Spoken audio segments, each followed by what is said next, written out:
ए निर्गमन की पुस्तक 12वीं अध्याय का मनन। इस अध्याय में 51 वचन है। इस अध्याय में इस्राएल मिस्र देश में रहते हुए परमेश्वर ने फसह के बलि का नियम का देने का वर्णन है। फसह के भेड़ को बलि कर उसके लोगों को अपने चौखटों पर लगाकर मृत्यु के दूत से बचने संबंधित वर्णन लिखा है। फसह के पर्व को किसी रीति से मनाना, इसके नियम और विधि यहाँ बताया गया है। पहला वचन से 28 वचन तक फसह के भेड़ को बलि करना और उसको किसी रीति से खाना, इसके नियम समझाए गए हैं। 29 वचन से 36 वचन तक मिस्रियों के घर के पहलौठे की मृत्यु, जिससे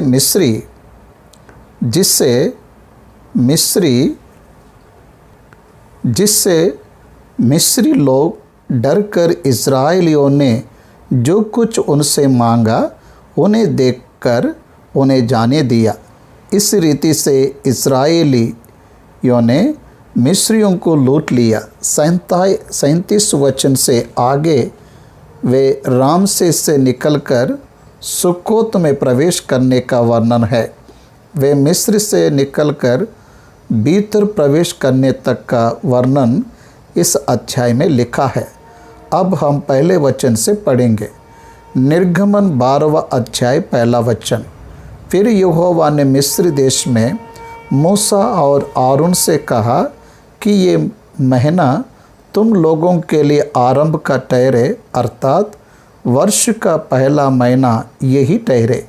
परमेश्वर ने इस्राएलियों के लिए एक विशेष कैलेंडर ठहराया है।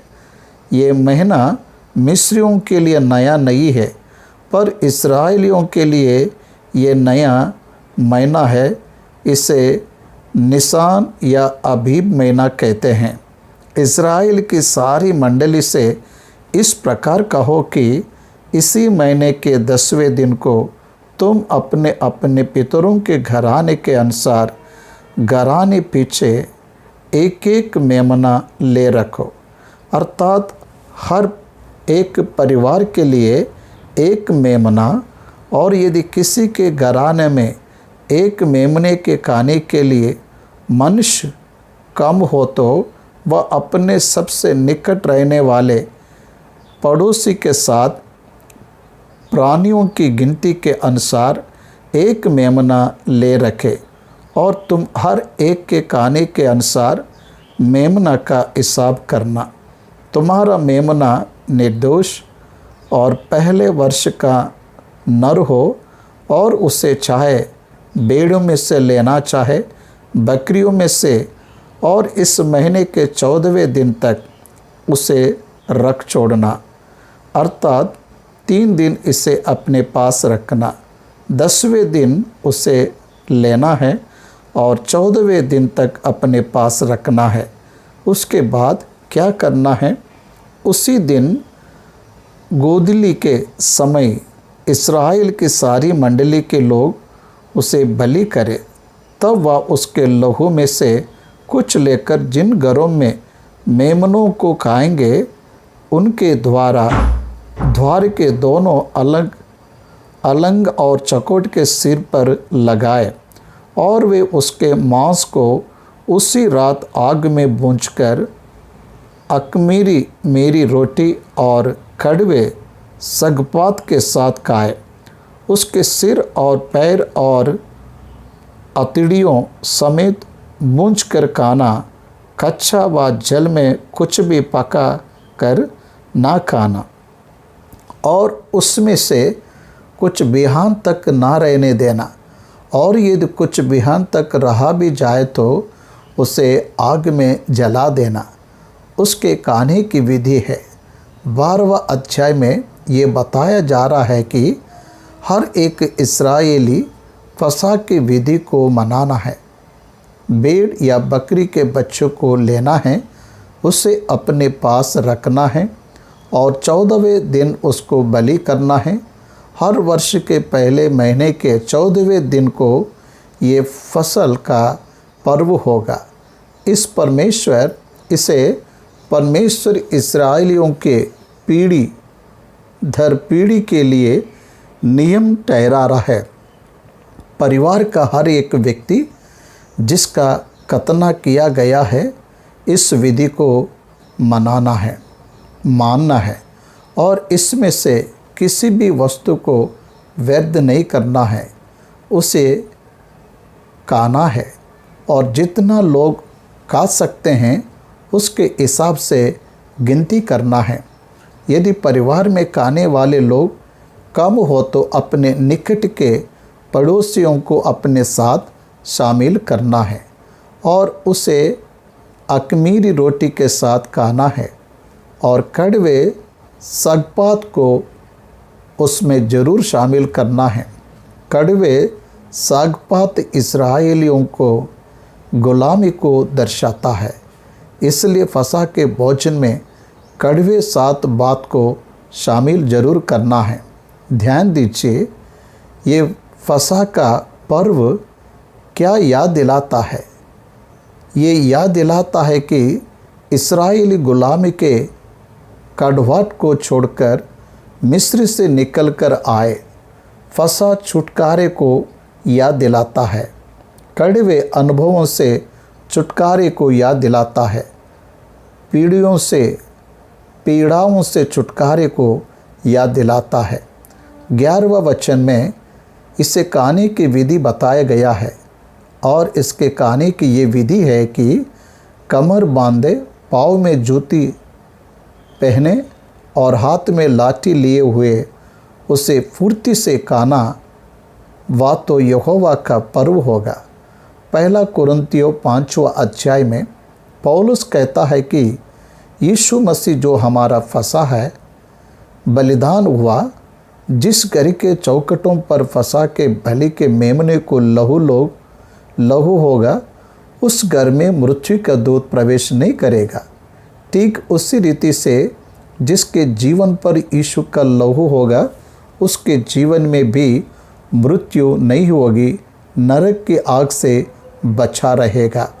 यीशु मसीह के द्वारा दिए जाने वाले चित्र को या मूसा के द्वारा परमेश्वर भौतिक रीति से कर दिखा रहा है। जब तुम उसे खाओगे, कमर बांधे, पाँव में जूती पहने, हाथ में लाठी लिए हुए फुर्ती से खाना। गुलामी से छुटकारा पाते समय इन अनुभवों को उन्हें समझाता है, क्योंकि इस रात को मैं मिस्र देश के बीच में होकर जाऊंगा और मिस्र देश के क्या मनुष्य क्या पशु सबके पहिलौठों को मारूंगा और मिस्र से सारी देवताओं को भी दंड दूंगा। मैं तो यहोवा हूँ। निर्गमन की किताब 3 अध्याय के 14 वचन में जब परमेश्वर मूसा से होरे पहाड़ पर मिलता है, तब उसने जो नाम प्रकट किया उसी नाम को स्थिर करते हुए लोगों पर प्रकट कर रहा है कि मैं यहोवा हूँ, इसलिए मैं मिस्रियों के देवताओं का न्याय करूँगा। यहोवा ही परमेश्वर है और उसको छोड़ कोई परमेश्वर नहीं। ये बातें लोग जाने, इसलिए परमेश्वर उनकी देवताओं का न्याय कर रहा है। मिस्र या मूर्ति पूजक देश था, जिसके लोग 10 विभिन्न देवताओं की पूजा करते थे। या देवता लोगों को परमेश्वर के पास आने से रोक रहे थे, या उनके बनाए हुए देवता थे, पर वास्तविक देवता नहीं थे, इसलिए कि उनके अविश्वास का न्याय चुकाना है। यहाँ परमेश्वर उनके अविश्वास का न्याय चुका रहा है। 10 व्यक्तियों के द्वारा परमेश्वर उनके अविश्वास का खंडन करते हुए आ रहा है। इस्राएल सच्चे और जीवित परमेश्वर को छोड़कर मूर्तियों की पूजा में लगे और अविश्वास के बागी हो गए। ये हम यहाँ देखते हैं। 13 वचन, और जिन घरों में तुम रहोगे उन पर वह लहू तुम्हारे निमित्त चिन्ह ठहरेगा। पुराने नियम में खतना या वाचा का चिन्ह था और यहाँ मृत्यु से बचाव के लिए लहू या चिन्ह के रूप में ठहरा। फसह के मेमने का लहू जब बाहर आ जाएगा वह चिन्ह ठहरेगा।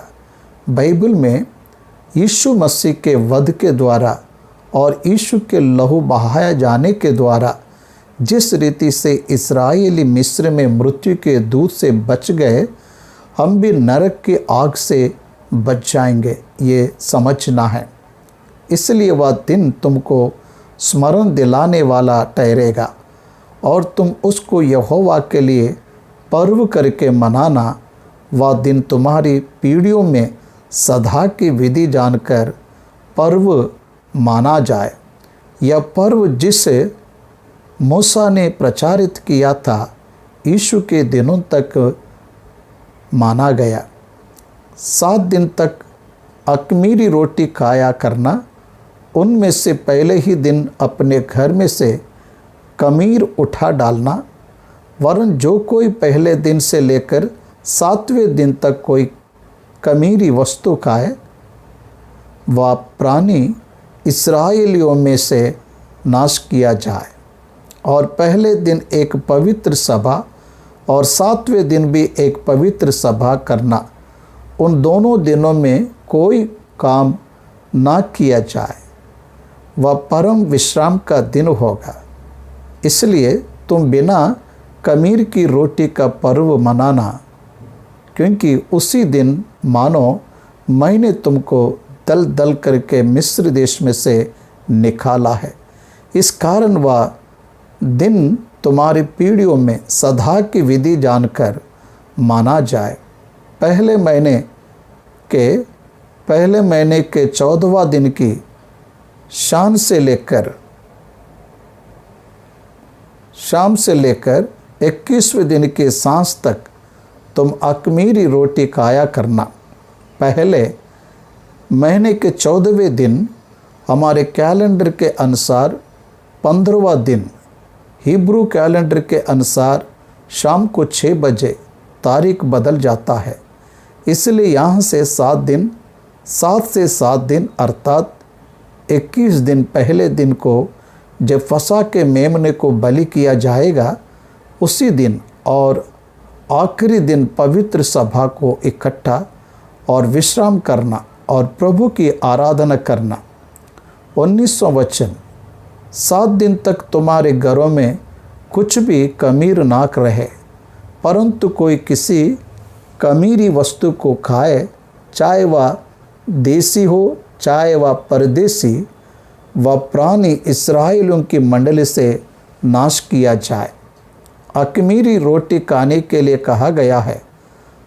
साधारण आटे को गूंदकर उसे ख़मीर बनाने के लिए छोड़ दिया जाता है और उसके रोटी बनाकर खाया जाता है।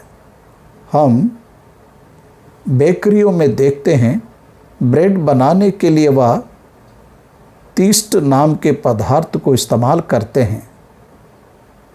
तीस्त को आटे में मिलाकर कुछ देर रखा जाता है, तब वह फूल जाता है।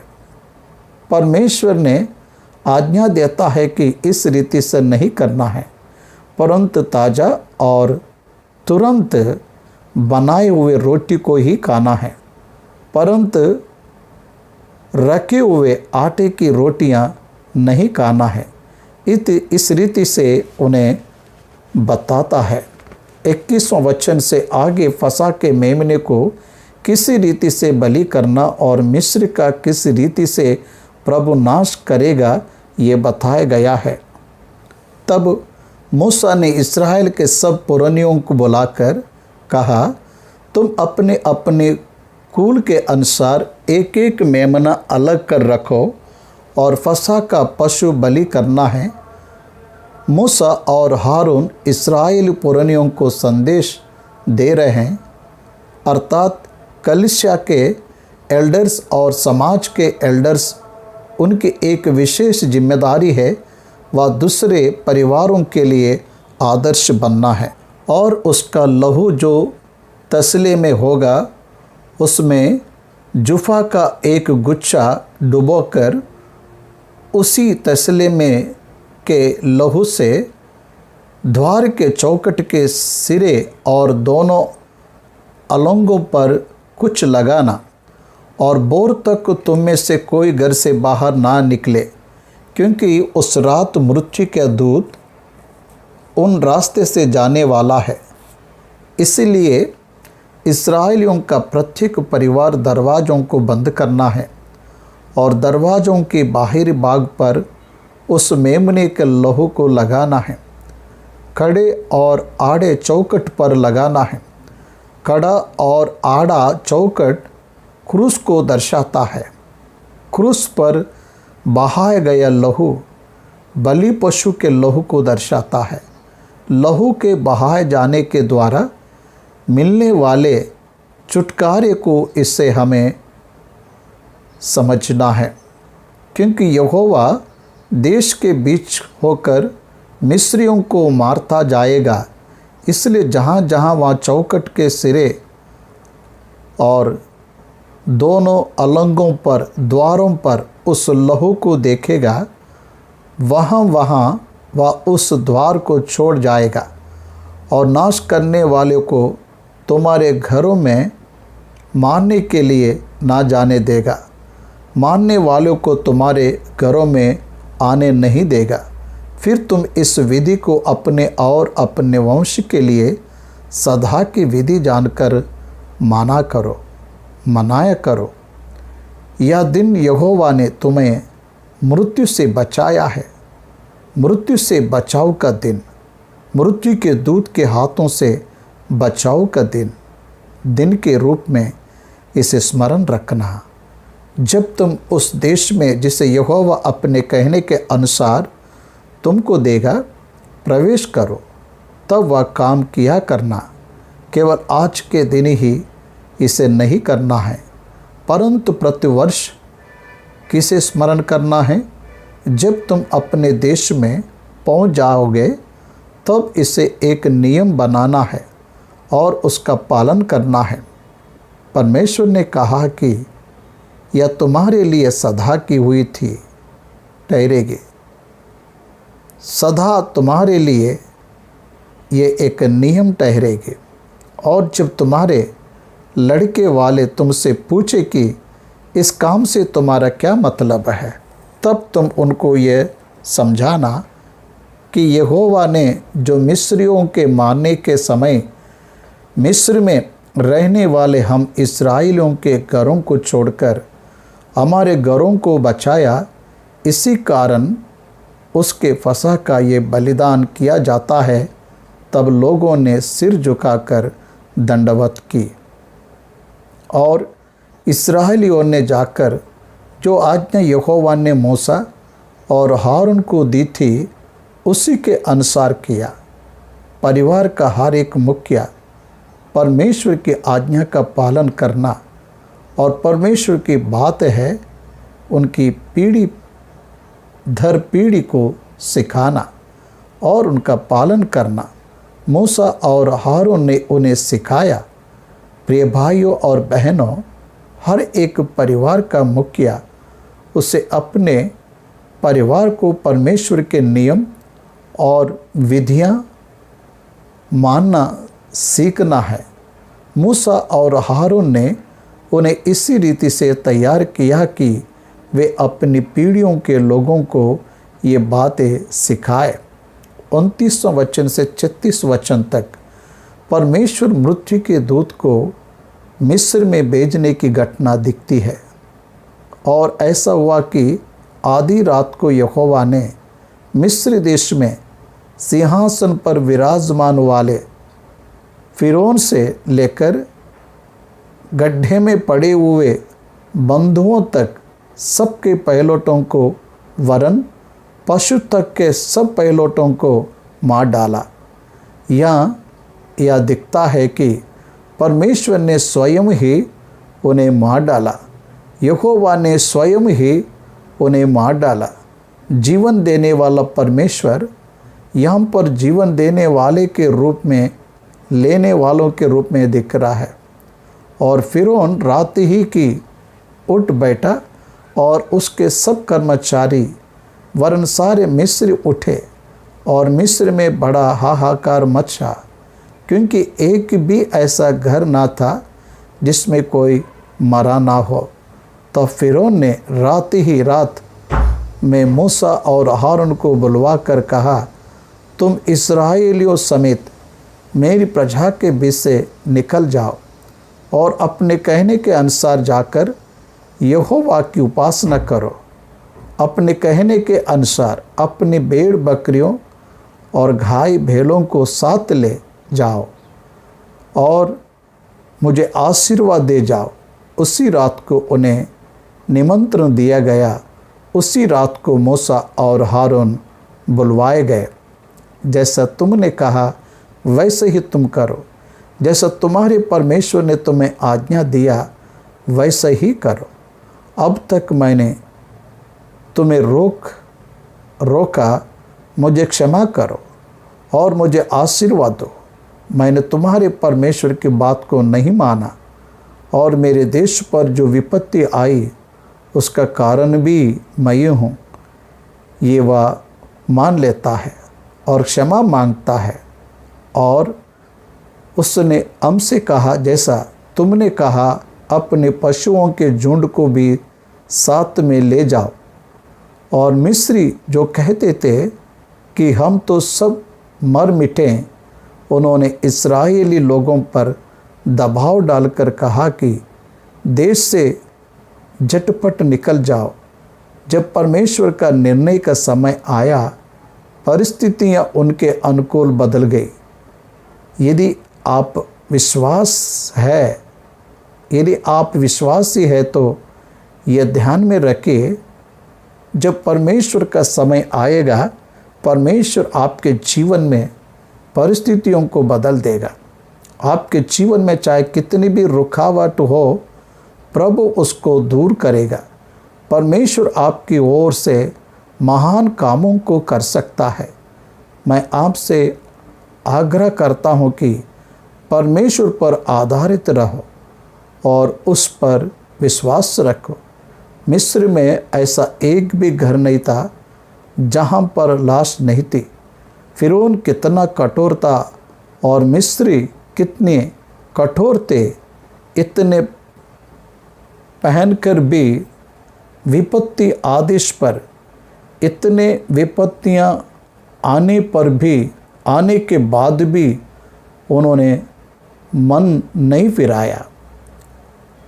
इतना कठोर थे कि बात को सुनने को तैयार नहीं थे। 33वां वचन में वे उन्हें निकल जाने के लिए दबाव डाल रहे हैं। इस्राएलियों के लिए ये आश्चर्य करने वाली घटना थी और उन्होंने जाना कि ये काम यहोवा ने ही किया है। जिन मिस्रियों ने इनको गुलाम बनाकर कठिन सेवा लिया था, वे ही अब यहाँ से निकल जाने के लिए विनती कर रहे हैं। जिन्होंने विरोध किया वहीं निकल जाने के लिए विनती कर रहे हैं। परमेश्वर ने किसी रीति के परिस्थितियों को बदला। ये जब हम देखते हैं तो आश्चर्य होता है। तब इस्राएली लोग अपने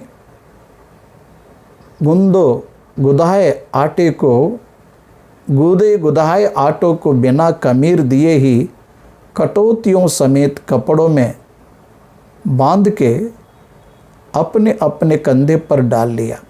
और इस्राएलियों ने मूसा के कहने के अनुसार मिस्रियों से सोने चांदी के गहना और वस्त्र मांग लिए। जिस रीति से परमेश्वर यहोवा ने 11वां अध्याय 3 वचन में कहा कि मैं मिस्रियों को इस्राएलियों पर दयाल करूँगा, वह वचन यहाँ पूरा होते हुए दिख रहा है। 36 वचन में यहोवा ने मिस्रियों को अपनी प्रजा के लोगों पर ऐसा दया किया कि उन्होंने जो जो मांगा वह सब उनको दिया। इस प्रकार इस्राएलियों ने मिस्रियों को लूट लिया। वास्तव में इस्राएली होने चोर लुटाता हुआ उनके स्वयं की संपत्ति थी, क्योंकि मिस्रियों ने जो इस्राएलियों के पास से लूटा था उसे ही इस्राएलियों ने वापस ले लिया। परमेश्वर उनका न्याय चुका रहा है। परमेश्वर इस्राएलियों को संपन्न करके ले आ रहा है। उत्पत्ति की किताब 15वें अध्याय 19वें वचन में परमेश्वर ने जो अब्राहम से वादा किया था कि वे बहुत धनवान होकर वापस लौट जाएंगे, वह प्रतिज्ञा यहाँ पूरा होते हुए दिख रहा है। एक समय गुलाम थे, एक समय कंगाल थे, लेकिन इस समय सब कुछ प्राप्त कर रहा है। वह लौट आ रहा है। जब यीशु गुलामी से बाहर आए, धनवान होकर निकल कर आए, स्वतंत्र होकर जा रहे हैं। यीशु मसीह पर जो विश्वास करते हैं और संसार से अलग होते हैं, उद्धार के अनुभव के साथ आशीषित करने के लिए वो तैयार है। परमेश्वर उनको भौतिक रीति से और आत्मिक रीति से भी आशीष देता है।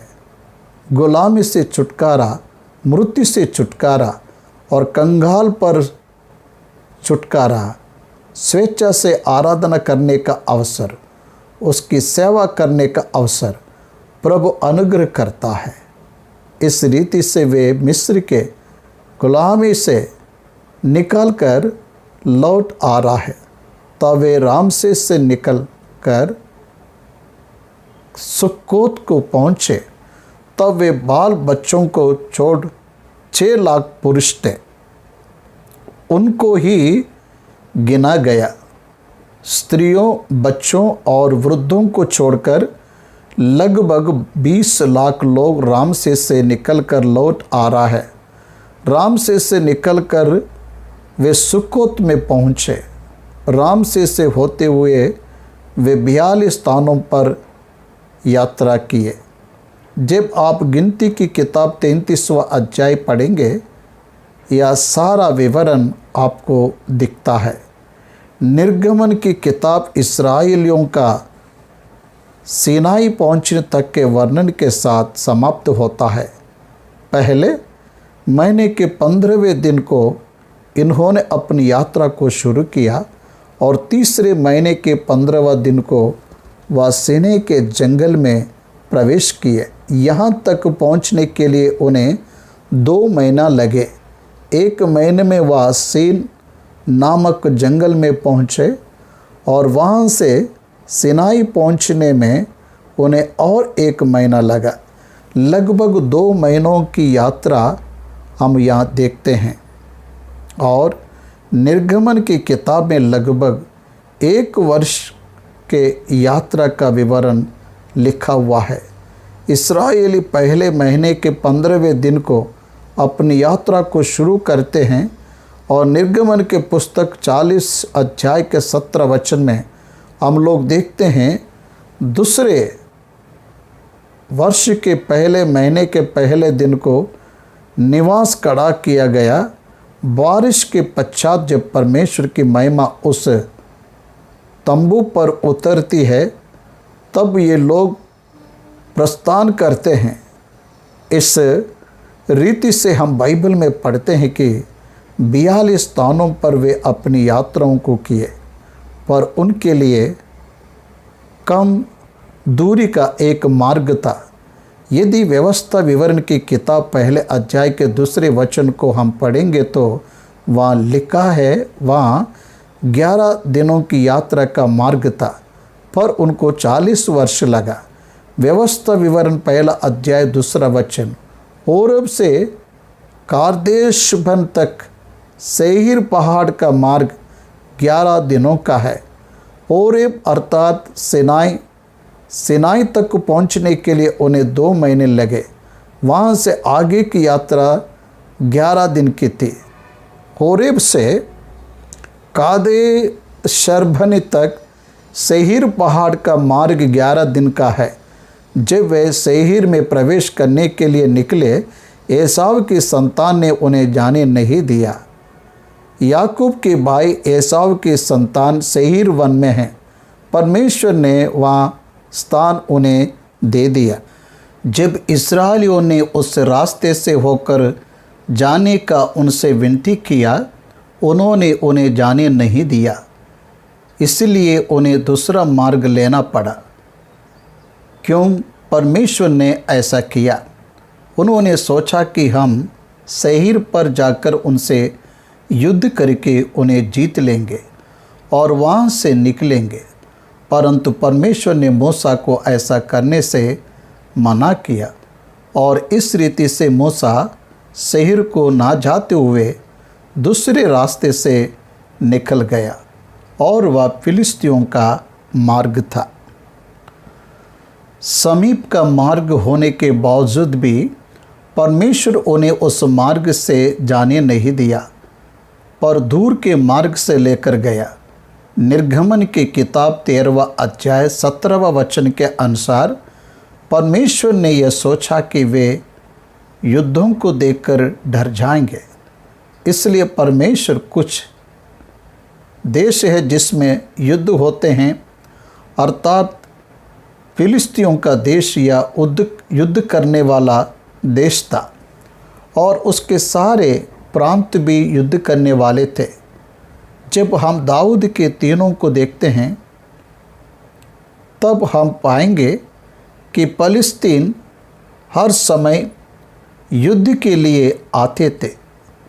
दाऊद के तीनों को देखते हैं तब हम पाएंगे कि फिलिस्तीन हर समय युद्ध के लिए आते थे, इसलिए फिलिस्तीन का मार्ग निकट का होने के बाद भी परमेश्वर ने उन्हें लाल समुद्र के रास्ते से ले गया। इसलिए इस्राएली लाल समुद्र के रास्ते से होते हुए निकल गए ताकि वे युद्धों को नहीं देख पाए, क्योंकि परमेश्वर ने देखा कि यदि वे युद्धों को देखेंगे तो वह डर जाएंगे, इसलिए उन्हें लाल समुद्र के रास्ते से ले गया। जब निर्गमन की किताब 12वें अध्याय को हम पढ़ते हैं, यह सारे विवरण हम वहाँ पर देखते हैं। मैं 37 वचन से पढ़ रहा हूँ। सुक्कोत से उनकी यात्रा शुरू हुई और उनके साथ मिली जुली अन्य जातियों की एक भीड़ गई। इन्हें मिली जुली भीड़ कहते हैं। अन्य जाति के लोग जो मिस्र में रहते थे, जिन्होंने परमेश्वर के वचनों पर विश्वास किया, वह भी उनके साथ निकलकर आ गए और जो गुदा हुआ आटा वे मिस्र से साथ ले गए, उसकी उन्होंने बिना खमीर दिए रोटियां बनाई, क्योंकि वे मिस्र से ऐसे बरबस निकाले गए कि उन्हें अवसर भी ना मिला कि मार्ग में खाने के लिए कुछ पका सके। इसी कारण वह गुदा हुआ आटा बिना खमीर का था। मिस्र में बसे हुए इस्राएलियों को 430 वर्ष बीत गए थे। 430 वर्ष उत्पत्ति 15वां अध्याय 13 वचन में 400 वर्ष कहा गया। निर्गमन 12वां अध्याय 40 गिनती 30, 17 और 430 वर्ष कहा गया। अब्राहम उत्पत्ति की किताब में जब आरान से निकलकर आता है, उस समय उसकी आयु 75 वर्ष की थी। जब वह 100 साल का वर्ष का था तब उसका संतान उत्पन्न हुआ और 5 वर्ष वो हारान में रहा। इसलिए जब 25 वर्ष बाद अब्राहम का संतान उत्पन्न हुआ और 60 साल के बाद इसहाक के द्वारा याकूब उत्पन्न हुआ और याकूब 130 वर्ष की उम्र में मिस्र देश में आया। इसी रीति से 130 वर्ष, 60 वर्ष और 25 वर्ष पूरे मिलाकर 215 वर्ष 75 इस्राएली मिस्र में प्रवेश कर 6 लाख की गिनती तक बढ़ने के लिए 215 वर्ष का समय लगा। याकूब का पुत्र लेवी का पुत्र कहात का पुत्र अमराम और अमराम का पुत्र मूसा। यहाँ तक 215 वर्ष 430 वर्ष अब्राहम अपनी यात्रा को शुरुआत करके यहाँ तक 430 वर्ष। जब अब्राहम का पिता तेरा हारान में मर गया, उस समय वहाँ पर वे 5 वर्ष बिताते हैं। 25 वर्ष के इसहाक के उत्पन्न होने तक रहा। यदि इन 30 वर्ष को छोड़ दिया जाए और इसहाक के जन्म से गिनती किया जाए तो हमें सही गिनती पता चलती है। जब हम इन सारी बातों का विवरण पढ़ते हैं तब हम जान जाते हैं कि परमेश्वर की प्रतिज्ञा पूरी हो रही है। और उन 430 वर्ष के बीतने पर ठीक उसी दिन यहोवा की सारी सेना मिस्र देश से निकल गई। यहोवा की सेना का अर्थ इस्राएली लोग। आप ध्यान दीजिए, बाबुल में 70 वर्ष की गुलाम के बाद श्रेहर्ष राजा के द्वारा एक दिन में उनका छुटकारा। इसलिए सारी बातें परमेश्वर के निर्धारित समय के द्वारा हो रही है, ये हम समझ सकते हैं। 42 वचन, यहोवा इस्राएलियों को मिस्र देश से निकाल आया, इस कारण वह रात को उसके निमित्त मानने के अंतिम योग्य है। यहोवा की वही रात है जिसका पीढ़ी पीढ़ी में मानना इस्राएलियों के लिए अति आवश्यक है। फिर यहोवा ने मूसा और हारून से कहा, पर्व की विधि यह है कि कोई परदेशी उसमें से ना खाए, जिसका खतना नहीं हुआ हो वह ना खाए। इसलिए आज कलीसिया में मसीह की देह और लहू ये फसह के मेमने का प्रतीक है, फसह की विधि का प्रतीक है। नया नियम में कुरिन्थियों की पत्री में भी कहा गया, यीशु का शरीर तोड़ा गया और यीशु का लहू बहाया गया। इसलिए वे लोग भी फसह के मेमने को खाते हैं और उसका लहू उनके छुटकारे का कारण हुआ, उनको मृत्यु से बचाया। उसी रीति से यीशु के शरीर और लोगों के द्वारा हमारा छुटकारा हो रहा है। यीशु का शरीर और लहू के द्वारा हमारा छुटकारा हो रहा है। यीशु के शरीर और लहू को खाने के और पीने के द्वारा हम उसके शरीर में भागी हो रहे हैं। इसलिए परमेश्वर ने उनके लिए ये नियम ठहराया, यही फसह का नियम है। इसलिए कोई अन्य जाति इसमें से ना खाए। इसलिए आज भी जिनका बपतिस्मा नहीं होता है, ऐसे मसीह लोग प्रभु भोज की विधि में शामिल नहीं होते। पर जो किसी का मोल लिया हुआ दास हो और तुम लोगों ने उसका खतना किया हो, वह तो उसमें से खा सकेगा, पर परदेशी और मजदूर उसमें से ना खाए। उसका खाना एक ही घर में हो, अर्थात तुम उसके मांस में से कुछ घर से बाहर ना ले जाना और बलि पशु की कोई हड्डी ना तोड़ना। यूहन्ना रचित सुसमाचार 19वां अध्याय का में कहता है, उसके हड्डियों में की एक भी हड्डी नहीं तोड़ी गई, क्योंकि परमेश्वर ने आज्ञा दिया कि फसह के बलि के मेमने की हड्डियां तोड़ी ना जाए। यीशु भी हमारी फसह का मेमना है। ये ध्यात होने के लिए उसके हड्डियों में से एक भी हड्डी नहीं तोड़ी गई, ऐसा हमें वचन बताता है। 47वां वचन, पर्व का मनाना इस्राएल की सारी मंडली का कर्तव्य कर्म है, और यदि कोई परदेशी तुम लोगों के संग रहकर यहोवा के लिए पर्व को मनाना चाहे तो वह अपने यहाँ के सब पुरुषों का खतना कराए, तब वह समीप आकर उसको मानने का, और वह देशी मनुष्य के तुल्य ठहरेगा, पर कोई खतना रहित पुरुष उसमें से ना खाने देगा। ना खाने पाए। अन्य जाति भी खतना के द्वारा अर्थात विश्वास के प्रकट करने के द्वारा वह भी देशी मनुष्य के समान ठहरेगा, ऐसा कहा गया। उसकी व्यवस्था देशी और तुम्हारे बीच में रहने वाले परदेशी दोनों के लिए एक ही हो। ये आज्ञा यहोवा ने मूसा और आरोन को दी। उसके अनुसार सारे इस्राएलियों ने किया और ठीक उसी दिन अर्थात फसह के पर्व के पश्चात यहोवा ने इस्राएलियों को मिस्र देश से दल दल करके निकल ले गया। यह परमेश्वर यहोवा का किया हुआ कार्य है।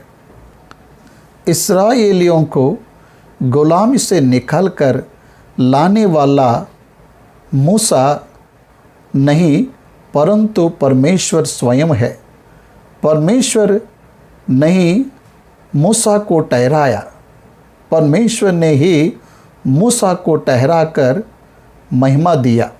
मूसा की बल और शक्ति के द्वारा वे छुटकारा नहीं पाए, परंतु परमेश्वर की दया, परमेश्वर का अनुग्रह और परमेश्वर की कृपा ने ही उन्हें छुड़ाया।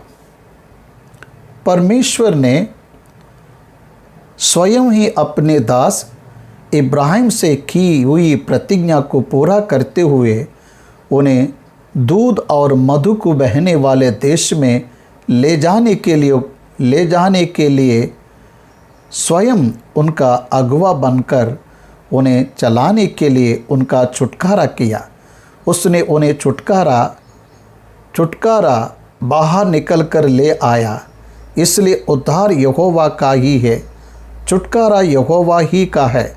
छुटकारा मनुष्यों के द्वारा नहीं होता, केवल परमेश्वर के द्वारा ही होता है। मूसा के समान कलीसिया का सेवक जब आपको बपतिस्मा देता है, वह बाहरी रूप से लोगों को दिखता है, परंतु उद्धार करने वाला परमेश्वर स्वयं है। इसमें मनुष्यों की कोई महिमा नहीं है। स्वयं परमेश्वर नहीं उनको लेकर आया और उनके लिए अनुकूल परिस्थितियां तैयार किया, परंतु उद्धार करने वाला परमेश्वर स्वयं है। परमेश्वर ने ही मनुष्यों की कोई महिमा, इसमें मनुष्यों की कोई महिमा नहीं है। स्वयं परमेश्वर ने उनको लेकर आया और उनके लिए अनुकूल परिस्थितियां तैयार किया। इसलिए परमेश्वर स्वयं उद्धार करता है। इसका सबूत ये 12वां अध्याय देता है। 12वां अध्याय समाप्त हुआ।